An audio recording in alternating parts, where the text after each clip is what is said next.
আর একটু মাছে একটু হলুদ দিই, মাছটা ভাজতে হবে।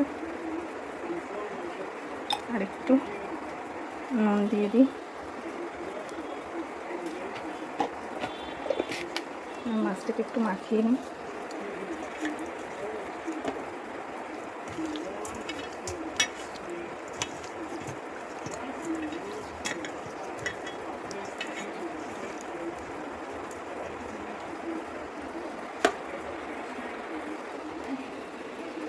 কড়াইয়ের তেল গরম হয়ে গেছে, এবার মাছটা একটু দিয়ে দিই।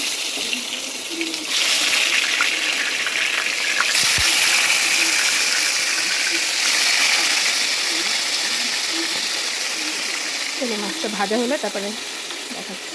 চলো বন্ধুরা, এবার পটলগুলো দিয়ে দিই তেলে।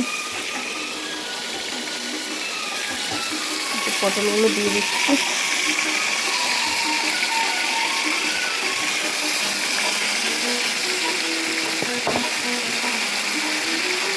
একটু হলুদ দেবো।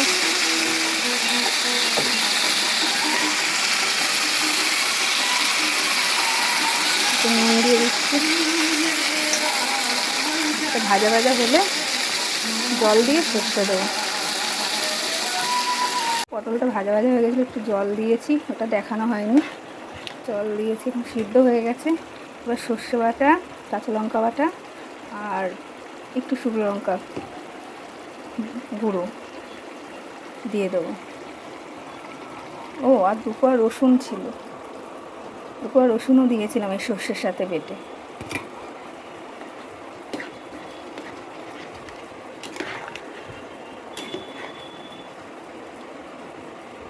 সর্ষেটা দিয়ে দিলাম, এবার মাছটা দেবো।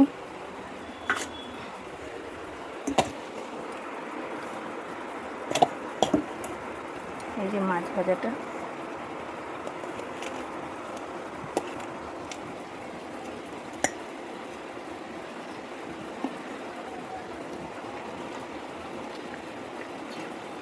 মাছ ভাজাটাও দিয়ে দিলাম। এবার একটু ঢাকা দিয়ে দেবো। নামানোর সময় একটু কাঁচা সর্ষের তেল দিয়ে দেবো। নামিয়ে তারপর দেখাচ্ছি।